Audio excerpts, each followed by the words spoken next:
क्या आप जानते हैं कि महाभारत के सबसे रहस्यमयी पात्रों में से एक अश्वत्थामा आज भी जीवित हैं? क्या वह अनंत काल तक भटकने के लिए श्रापित हैं?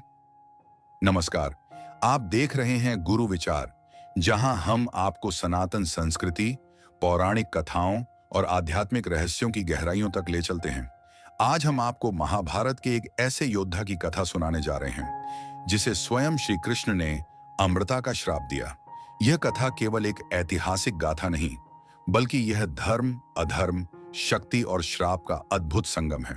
तो आइए इस रहस्यमयी यात्रा पर निकलते हैं और जानते हैं कि अश्वत्थामा को अनंत काल तक भटकने का श्राप क्यों मिला। अश्वत्थामा को अनंत काल तक भटकने का श्राप एक गूढ़ और रहस्यमयी कथा है जो महाभारत के युद्ध और उसके बाद की घटनाओं से जुड़ी हुई है। यह कहानी केवल पौराणिक महत्व ही नहीं रखती, बल्कि इसमें नैतिकता, न्याय, अधर्म और अभिशाप का गहरा संदेश छिपा हुआ है। अश्वत्थामा महाभारत के प्रमुख योद्धाओं में से एक थे। वह गुरु द्रोणाचार्य और कृपि के पुत्र थे। उनके जन्म की एक विशेष पौराणिक कथा भी है। कहा जाता है कि अश्वत्थामा के जन्म के समय उनके मुख से घोड़े के समान शब्द अश्वध्वनि निकली थी, जिसके कारण उनका नाम अश्वत्थामा रखा गया। अश्वत्थामा को भगवान शिव का अवतार माना जाता है और उनके पास अमृतत्व का वरदान था। उनके माथे पर एक मणि जड़ी थी जो उन्हें अद्भुत शक्तियां प्रदान करती थी। वे जन्मजात योद्धा थे और महान धनुर्धर होने के साथ साथ दिव्यास्त्रों के जाता भी थे। उनके पिता द्रोणाचार्य कौरवों के गुरु थे और उन्होंने ही उन्हें शस्त्र और शास्त्र की शिक्षा दी थी।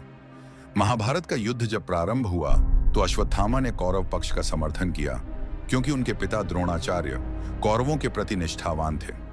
युद्ध के दौरान उन्होंने अपनी वीरता का परिचय दिया और कई महत्वपूर्ण योद्धाओं से मुकाबला किया। लेकिन महाभारत के 15वें दिन एक षड्यंत्र के तहत पांडवों ने यह अफवाह फैला दी कि अश्वत्थामा मारा गया।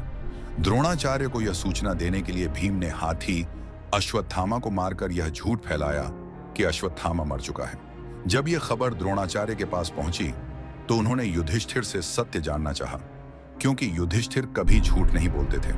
युधिष्ठिर ने कहा, अश्वत्थामा हतः मृत नरो व कुंजरो वा, जिसका अर्थ था कि अश्वत्थामा मारा गया, लेकिन वह मनुष्य है या हाथी ये स्पष्ट नहीं है। लेकिन कृष्ण की योजना के अनुसार युधिष्ठिर के द्वारा नरो व कुंजरो वा इतना धीरे कहा गया कि द्रोणाचार्य ने केवल अश्वत्थामा हतः ही सुना और मान लिया कि उनका पुत्र मर चुका है।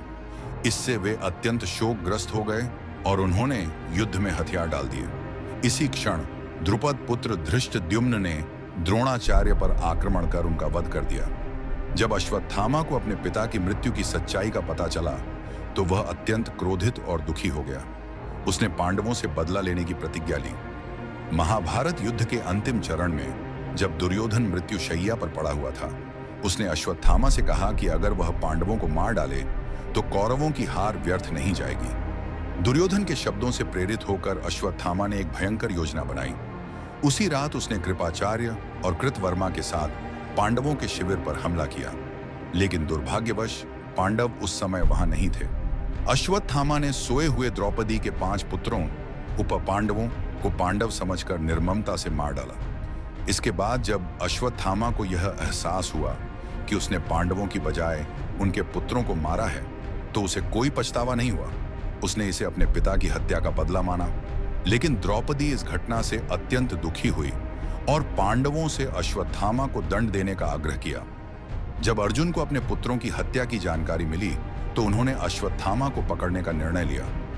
वह अपने दिव्यास्त्रों के साथ अश्वत्थामा के पीछे गए। अश्वत्थामा ने अर्जुन से बचने के लिए ब्रह्मास्त्र का प्रयोग किया।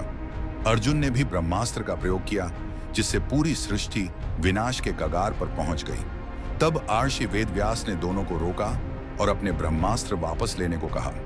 अर्जुन ने अपने ब्रह्मास्त्र को वापस बुला लिया, लेकिन अश्वत्थामा को यह विद्या नहीं आती थी। तब उसने अपने ब्रह्मास्त्र को अभिमन्यु की पत्नी उत्तरा के गर्भ में पल रहे अजन्मे पुत्र परीक्षित पर छोड़ दिया, ताकि पांडवों का वंश समाप्त हो जाए। इस क्रूर कृत्य से क्रोधित होकर श्री कृष्ण ने अश्वत्थामा को एक भयंकर श्राप दिया। तू अनंत काल तक जीवित रहेगा, लेकिन तुझे कोई पहचान नहीं पाएगा। तेरा शरीर सड़ता रहेगा और तुझे न कभी मृत्यु मिलेगी न ही शांति। तू जंगलों में भटकेगा, मनुष्यों से दूर रहेगा और तुझे कोई आश्रय नहीं मिलेगा। तेरी मणि छीन ली जाएगी, जिससे तू रोगी, कष्टों से ग्रस्त और पीड़ित रहेगा। इसके बाद श्री कृष्ण ने अश्वत्थामा के माथे से उसकी दिव्य मणि निकाल ली, जिससे वह तुरंत ही दुर्बल और साधारण मनुष्य की भांति हो गया। हिंदू मान्यताओं के अनुसार अश्वत्थामा आज भी जीवित हैं और पृथ्वी पर भटक रहे हैं। भारत में कई स्थानों पर लोगों का मानना है कि उन्होंने अश्वत्थामा को देखा है। कुछ कथाएं बताती हैं कि वे विंध्याचल पर्वत, गंगा के तट, उत्तराखंड और मध्य प्रदेश के जंगलों में देखे गए हैं। मध्य प्रदेश के बुरहानपुर जिले के किला असीरगढ़ में कहा जाता है कि अश्वत्थामा रोज सुबह शिवलिंग पर पूजा करने आते हैं। उत्तराखंड में तपोवन और बद्रीनाथ के निकट भी लोगों का मानना है कि वे वहां भटकते हैं। कुछ साधु बताते हैं कि हिमालय के कुछ क्षेत्रों में एक व्यक्ति दिखता है जो बहुत पुराना और घायल प्रतीत होता है। हालांकि इन कथाओं की कोई ऐतिहासिक पुष्टि नहीं है, लेकिन यह कहानी आज भी लोगों के मन में रहस्य और रोमांच पैदा करती है। अश्वत्थामा की कथा केवल पौराणिक गाथा नहीं है, बल्कि यह एक बड़ा नैतिक संदेश भी देती है। अधर्म और क्रोध में किया गया कोई भी कार्य विनाशकारी होता है।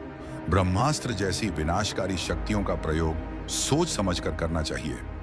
एक योद्धा को कभी भी अधर्म के मार्ग पर नहीं चलना चाहिए, चाहे कितनी भी बड़ी विपत्ति क्यों ना आए। अहंकार और घमंड का नाश अवश्यंभावी है। अश्वत्थामा का श्राप हमें यह सिखाता है कि गलत कार्यों का परिणाम कितना भयानक हो सकता है। यह कहानी हमें धर्म और अधर्म के बीच संतुलन बनाए रखने का संदेश देती है। अश्वत्थामा का श्राप महाभारत की सबसे रहस्यमयी और रोचक घटनाओं में से एक है। यह कथा हमें न केवल धर्म और अधर्म के गूढ़ अर्थ समझाती है, बल्कि यह भी दिखाती है कि शक्ति और क्रोध का दुरुपयोग कितना घातक हो सकता है। तो मित्रों, यह थी महाभारत के सबसे रहस्यमयी योद्धा अश्वत्थामा की कथा। क्या वे आज भी जीवित हैं? क्या आपने कभी उनके अस्तित्व के बारे में सुना है? अगर हाँ, तो हमें कमेंट करके जरूर बताएं। अगर आपको यह वीडियो पसंद आया हो तो इसे लाइक करें, शेयर करें और हमारे चैनल गुरु विचार को सब्सक्राइब करें। हमारे साथ जुड़ें और सनातन संस्कृति, धर्म और पौराणिक रहस्यों की ओर भी रोचक कहानियां जानें। मिलते हैं अगली वीडियो में। तब तक के लिए ओम नमः शिवाय।